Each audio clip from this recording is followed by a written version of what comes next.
filmar? Eu vou mudar. Vai usar o microfone? Não precisa não, né? Hã? Aí já está captando. Tá. Boa noite, gente. Vocês estão me ouvindo? Eu estou ouvindo vocês também. Tá? Eu quero dizer para vocês que eu não vou poder ficar para janta, tá? Ontem eu fui com a Marlene no médico e voltamos e marcando cirurgia. Hoje nós retornamos a um outro médico, então deixei ela lá agora e vim para cá, mas por mim eu ficaria em casa. E Natália deveria estar lá, não está? Né? Veio também. Oi? Você deixou o Pedro lá? Fico mais tranquilo então. Eu gostaria de conversar um pouquinho com vocês. É a primeira vez que eu venho, né? E gostaria que vocês soubessem que não venho, não é por má vontade não, tá? Sempre tem ou um encontro, uma reunião aqui ou lá. Mas eu sei que vocês têm feito um trabalho bom, as reuniões têm fluído. Eu tenho certeza que Deus está orientando e que é um começo, né? Tem um versículo na Bíblia que diz que a gente nunca deve desprezar o início das coisas pequenas, né? Então, todos os grandes incêndios começaram com pequenas fagulhas. Então, a gente não pode desistir, tem que continuar, tá? É difícil, mas ninguém diz também que seria fácil, né? O motivo que reúne vocês é um motivo complicado.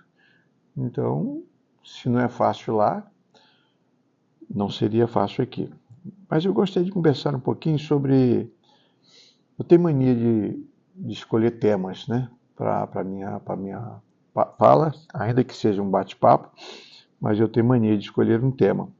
E o tema é: Deus tem planos para as famílias atípicas. Tá? Deus tem planos. Eu creio nisso. Quando Deus instituiu a família e decidiu que seria assim, Ele tinha planos.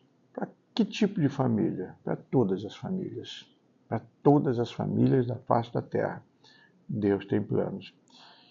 E o objetivo da família é viver para a glória de Deus. Então, como a minha família atípica, a sua, pode, né, glorificar a Deus. Primeiro eu quero dizer para vocês que eu não tenho nenhum preparo nessa área. Tá? Para mim é um assunto totalmente novo e nunca fui desafiado a tratar do assunto, a pensar numa igreja inclusiva nesse aspecto. Nunca fui desafiado.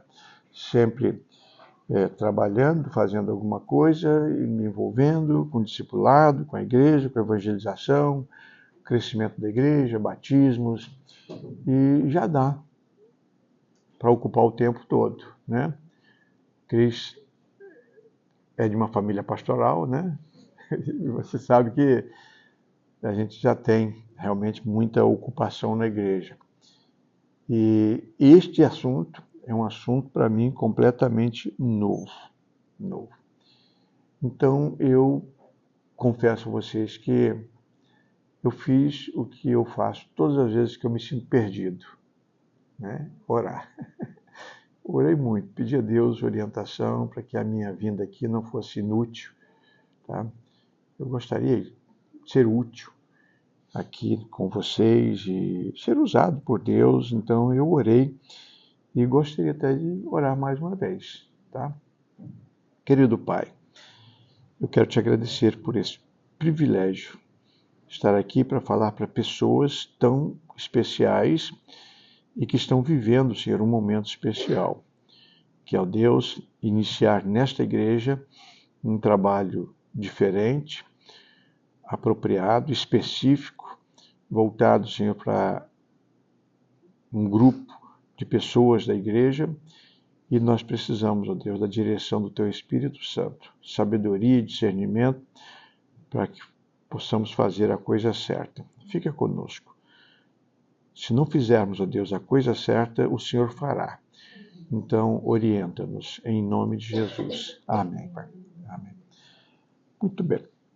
Lá no livro do profeta Isaías, no capítulo 54, no versículo 13, eu no domingo terminei de pregar, eu fui pregar na Igreja Batista de Poste, que depois de São Vicente, e quando eu terminei, tinha uma menina, se eu não me engano, ela falou para mim a idade, se eu não me engano, 6 anos.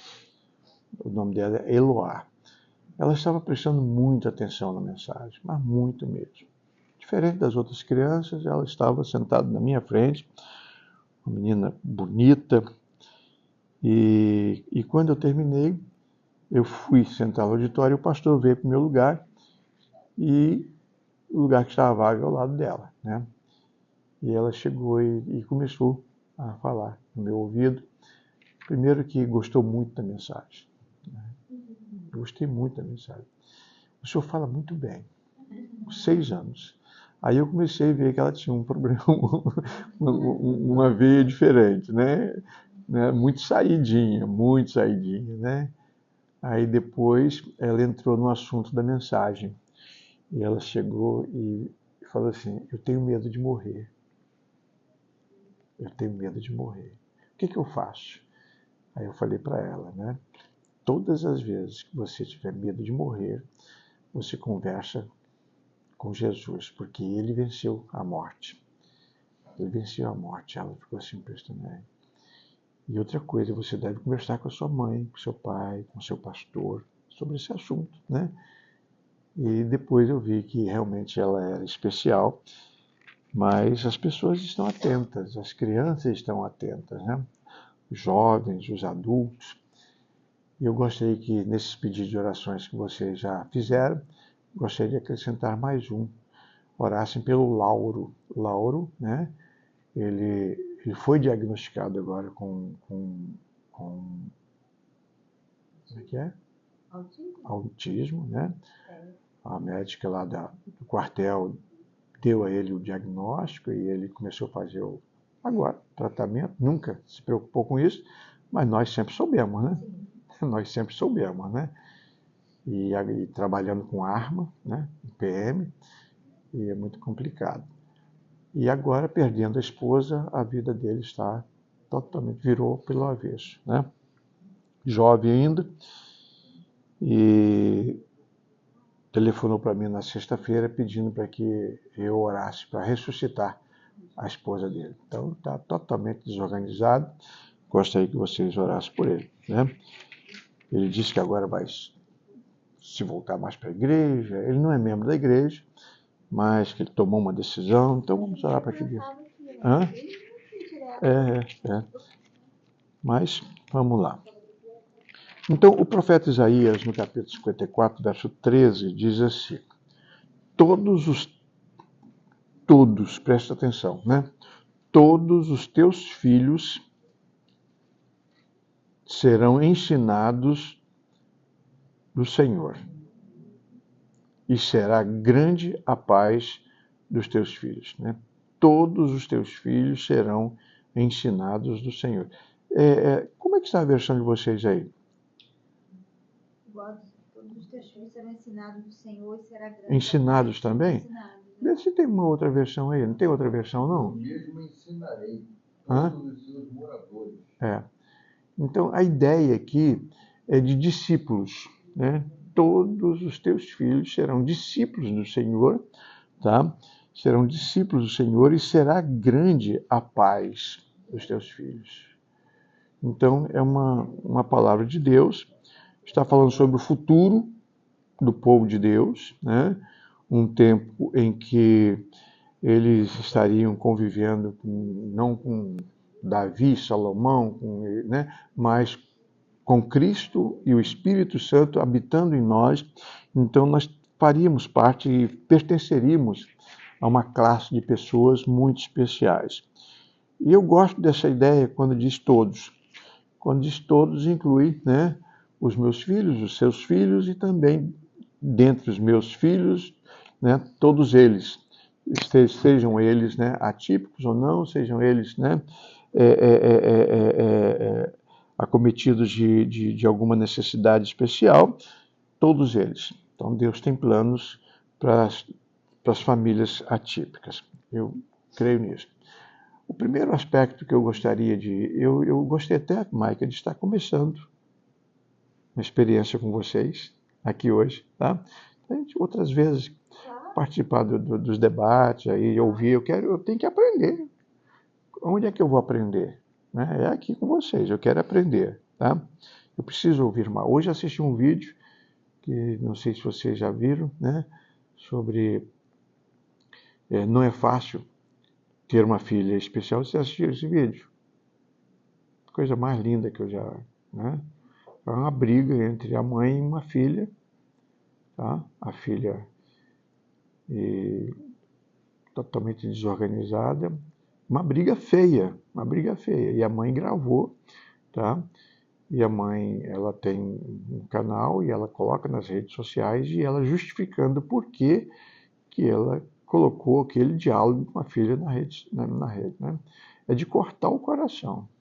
Então, talvez no momento a gente pudesse assistir juntos e conversar sobre o vídeo, tá? Eu nunca tinha visto algo semelhante. Eu vejo isso no dia a dia, tá? Lidando com as crianças, com todo mundo, né? Não sei se vocês sabem, a nossa família é atípica. Natália está aí para dizer, né? Ela é a nossa filha atípica, especial. Então, não existe família que não seja... Eu acho que não existe família que não seja atípica. Quanto maior, né? Nós sempre temos lá, né? E quando nós mudamos para São Fidélis, a Carolina entrou em crise de choro e ela sentia muitas dores e acordava de madrugada com dores, eu tinha que... Tá. Aí teve uma vez que depois de levar algumas vezes para o hospital, e ela com muita dor, gemendo, vou morrer. E então o médico, né, depois de tantas vezes, Carolina, deixa eu conversar com você, o que está acontecendo? Vamos conversar e tal. E perguntou para ela, e ele ficou sabendo que eu era uma família que tinha mudado para lá há pouco tempo, que eu era pastor. Você não queria vir para São Fidélis? Eu odeio São Fidélis. Ela falando, eu odeio São Fidélis. Então começou aí, ele disse, olha, deixa eu falar uma coisa para você, eu moro aqui em São Fidélis, mas eu sou do Rio, e eu sou médico. Lá eu ganharia muito mais dinheiro do que aqui. Lá no Rio, como médico, eu ganharia muito mais dinheiro do que aqui. Mas eu tive que mudar para cá, por questão de violência e tal, e eu estou muito feliz aqui. Você vai se acostumar também, você vai se adaptar e tal. E pronto, nunca mais ela deu nunca mais voltamos lá. Ela com crise de dor, vou morrer, coração palpitava. Então, essas são as coisas, né? Então, acontece. Então, e se não tratar, uma crise de ansiedade. Se não tratar, pode causar um problema lá na frente, né? Pode causar um problema lá na frente. E daí por diante. Então, eu gostaria de, como primeiro ponto para vocês, continue alimentando as suas expectativas. Agora estou falando em relação aos filhos, né? Continue alimentando as suas expectativas. Eu trouxe para vocês 4 expressões encontradas na Bíblia sobre expectativas geradas em relação a filhos nascidos, né? Eva, por exemplo, aconteceu aquela tragédia de um filho matar o outro, e que tragédia. Aí diz o texto lá que ela ficou grávida de novo e deu à luz a um menino e colocou o nome dele de Sete, né? A partir de Sete, as coisas começam a acontecer naquela família. Depois Sete tem um filho, coloca o nome de Enos e diz que ele começou a adorar o Senhor. Parece que o ritual, o culto religioso começa a partir desse momento. Adão conversava com Deus, Deus conversava com Adão, com Eva, tudo. Então sempre houve adoração, sempre houve adoração. Mas agora aconteceu o pecado entrou na experiência, houve aquele assassinato, e então Eva dá à luz um filho, e qual foi a expressão que eu tirei? Alcancei do Senhor um varão. Essa era a expectativa. Alcancei do Senhor. Isso não é só filho meu e de Adão, sabe? Não é só não é mais um acontecimento natural, né? Eu e o meu esposo alcancei do Senhor um varão. Então isso aqui ela está dedicando esse filho ao Senhor. Vai ser para a glória do Senhor.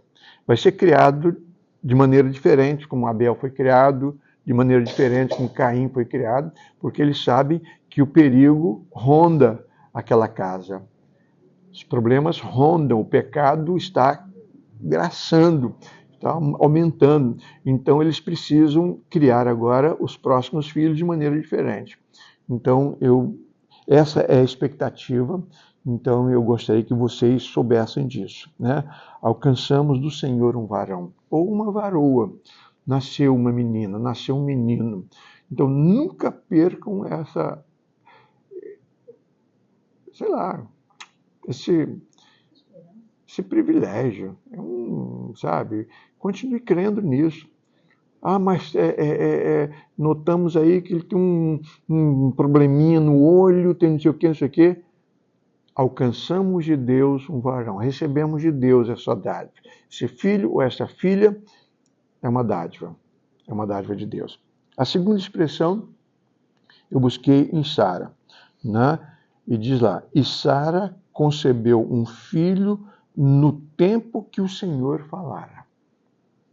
Tá? Então, nem antes, nem depois. Foi no tempo que o Senhor aprazou. Foi Deus quem estabeleceu. Tá? Então, não perca isso também de vista. Tá? Foi nesse tempo. Não, mas eu acho que se a gente tivesse tido filho antes, eu mais nova, e talvez a minha gravidez tivesse sido... Tira isso. A culpa não é sua, a culpa não é do marido, né? Não foi nem antes nem depois. Né? E Sara concebeu um filho no tempo que o Senhor falara. Terceira expressão, Raquel. Né? A irmã tinha filhos e tal, e vai aumentando o número de sobrinhos, né? Dela, mas ela mesma não. E quando ela teve o filho, né? E nasceu o filho, ela disse assim, tirou-me Deus o opróbrio. Deus tirou de mim a vergonha de não dar à luz. Tá? Então, eu gostaria que vocês pensassem nisso. De acordo com a cultura de Raquel, era vergonhoso não ter filhos. Não é vergonhoso ter um filho atípico. Vocês estão entendendo? Não é vergonhoso não ter. Né? E ela sentia isso. Então, quando ela gerou o filho, ela recebeu o filho e louva e agradece a Deus. Né? E Deus tirou de mim o opróbrio. Tá? Então, creio nisso. Tá? Uma das coisas que eu mais notei, sempre observei na igreja, algumas famílias que escondem alguns filhos. Né? Escondem alguns filhos. Lá em São Fidélis, tinha uma família que eu admirava muito, que é o Zequinha né, o filho mais velho, e dava muito trabalho, mas eles levavam para a igreja, eles carregavam o menino, ia para restaurante, levava para o restaurante, isso lá na cidade era uma coisa assim, notória, as pessoas comentavam, né, e o que acontecia? Às vezes eu ia visitar uma família lá na fazenda tal, eu chegava lá e descobri que tinha mais um filho que eu não conhecia e que ninguém conhecia lá dentro de casa. Ninguém nunca viu o filho. escondia mesmo, né? Então isso é lamentável. Então nós precisamos aprender, né? E Ana, por esse menino orava eu, né? Então ela orou, pediu e Deus atendeu, tá? Samuel foi uma bênção, mas teria sido uma bênção também se ele fosse um autista. Tá? Teria sido uma bênção também. Então, a primeira recomendação ou exortação, sei lá, um pedido que eu estou fazendo, né? Continue alimentando as suas expectativas anteriores. É uma bênção. Esse meu filho, essa minha filha é uma bênção. Tá? É uma bênção.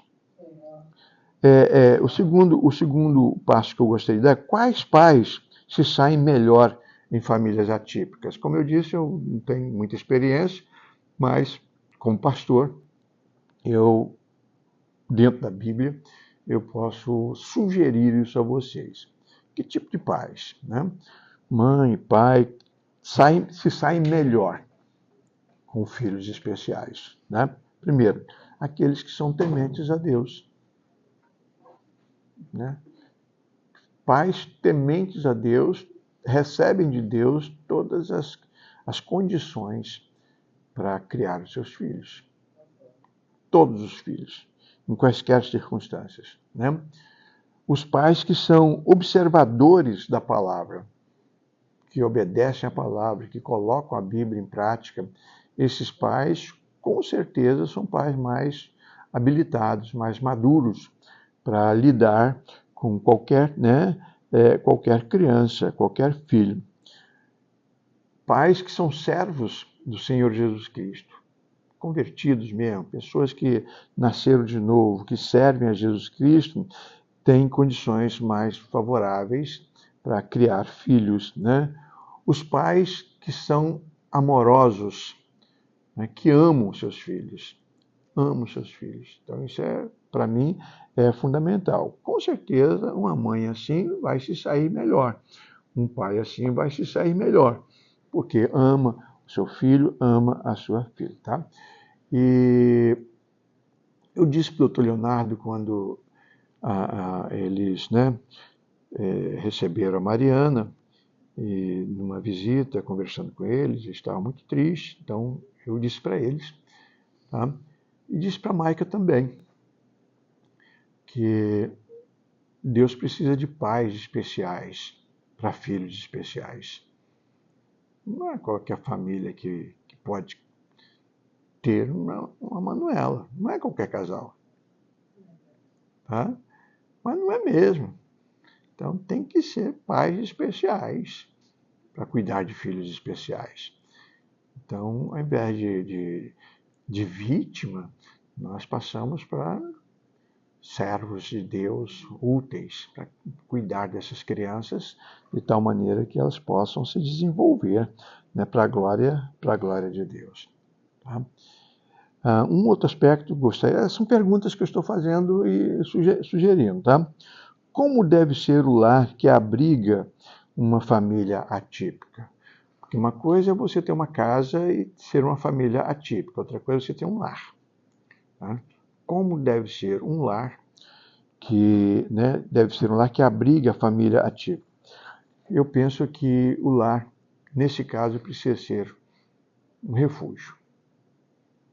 Essas crianças precisam ver o lar como um refúgio, um lugar para onde eles possam voltar sempre, né? Sentir melhor no lar do que na igreja, melhor no lar do que na escola, melhor do que na rua, né? Então, o lar deve ser um refúgio para essas crianças, um lugar onde se sintam amparados. Também, esse lar precisa ser um ninho de amor, né? Um ninho arrumadinho, tá? E mesmo que seja arrumadinho, tem muita sujeira no ninho, não tem? Só olhar um ninho aí de passarinhos para ver lá que não é tudo limpinho não, né? Mas é um ninho, né? Então um lar assim, com certeza vai ser. Uma outra coisa, esse lar ele precisa ser a primeira escola para essa criança. Talvez a única. Tem casos que vai ser a única escola que essa criança vai frequentar. Tá? Então, é ali que vai aprender. Não só as primeiras palavras, mas fazer as primeiras contas, talvez, se tiverem oportunidade, né? Então, esse lar que abriga uma família atípica, precisa se ver assim, como a primeira escola, talvez a única, e se não for a única, a mais importante, a mais especial escola que essa criança vai aprender. Uma outra coisa também deve ser uma extensão de uma igreja bíblica. Uma igreja inclusiva, eu tenho uma dificuldade muito grande para pensar, sabe? E se fala muito sobre inclusão, e a igreja precisa ser inclusiva. Eu penso que a igreja precisa ser igreja, sabe? Precisa ser igreja. Se ela for igreja de fato, com certeza todas as pessoas serão amadas, respeitadas, tratadas, né? E bem recebidas ali. Vai ser um lugar onde essas pessoas vão crescer. Eu não sei se vocês, né, admitem isso, mas uma igreja onde haja paz e trabalhos com crianças, boa música para crianças também, para todas as crianças, com certeza é uma igreja que Deus pode usar de maneira mais eficiente. E as crianças especiais se sentem muito bem nas igrejas. A igreja é uma bênção para essas crianças e para essas famílias. Tá? A igreja precisa ser um lugar onde os pais possam recorrer, pedir ajuda, pedir apoio, acolher, ou serem acolhidos. Tá? Então, é por aí. E para concluir, né, eu gostaria de pensar sobre Agar e Ismael. Tinha tudo para dar errado. Tá? Tinha tudo para dar. Agar, uma escrava, né, serva de Sara e Abraão, tem um filho, coloca o nome de Ismael, e chega um momento que ela é demitida, mandada embora, por questões de ciúme, e vai embora. Aqui começa, onde eu quero pegar, né, esse link. Agar e Ismael tinha tudo para dar errado. Depois você pode ver Gênesis capítulo 21, começa 16, capítulo 21, de 16 para frente você vai ver o que fala. Né? No versículo 16 de Gênesis 21, diz que Agar está indo com o filho. E ele tem fome, sede. E ela está no deserto. E ela não tem o que fazer. Ela não sabe o que fazer com o filho. Tá? Talvez, do mesmo jeito que você e eu estaríamos diante de situações especiais, com um filho, uma filha, sem saber o que fazer. Não sei o que fazer. Não sei o que dizer. Tá? E já fizemos tudo, batemos em todas as portas e não sabemos. Então, o que ela fez? Ela colocou o filho debaixo de uma sombra e se distanciou. Tá? Então ela decidiu ficar à distância. Quando ela não soube o que fazer, ela preferiu manter uma certa distância. Ela recuou, deixou o filho lá e ficou longe o suficiente para não ouvir o choro da criança. Você já imaginou que dor nessa mãe? Longe o suficiente para não ouvir o choro, mas não tão distante para não perdê-lo de vista. Talvez seja assim que vocês trabalhem com seus filhos especiais, né? Sem saber muito o que fazer e o mais próximo possível, tá? E também não sofrer a dor que sabe que a criança sofre também e passa por isso. Então, isso no versículo 6. No versículo 18, o anjo chega para Agar e dá uma ordem. Agar, levanta-te. Levanta-te. Prostrada, sentada, caída, desanimada, colocando o filho à distância, esperando o filho morrer, não é esse o seu lugar. Atitude, levanta-te. Aí depois que dá a ordem para ela se levantar, ele dá outra ordem, levanta o moço.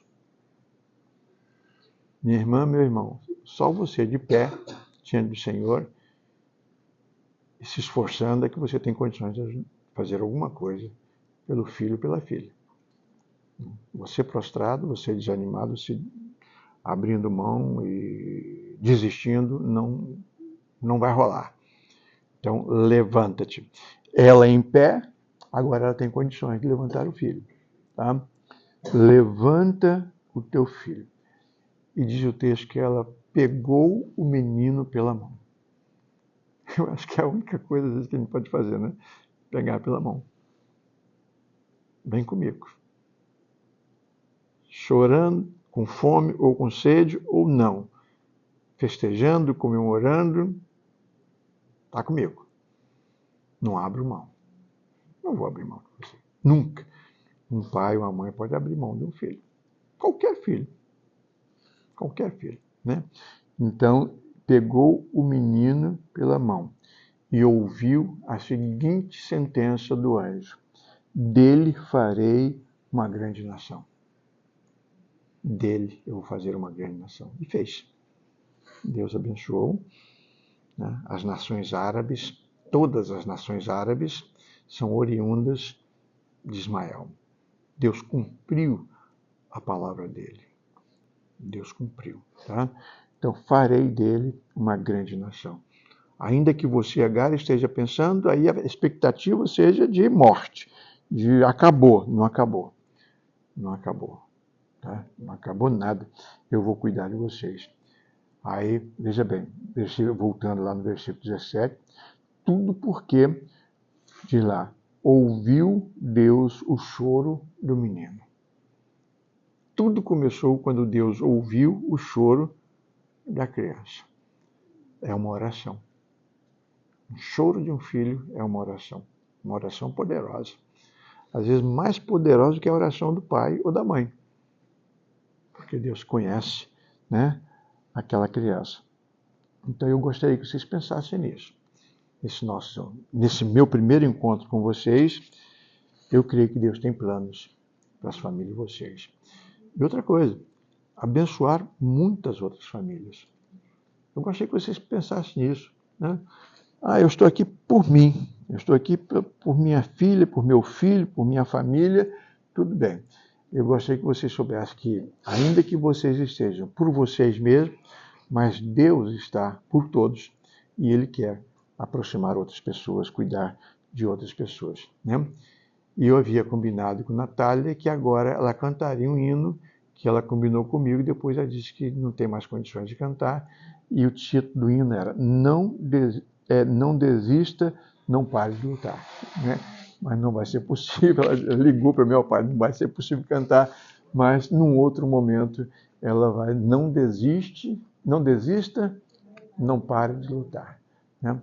Vamos continuar lutando, trabalhando, nos esforçando e, sobretudo, confiando em Deus, porque Deus tem planos para as famílias atípicas. Amém? Que Deus abençoe.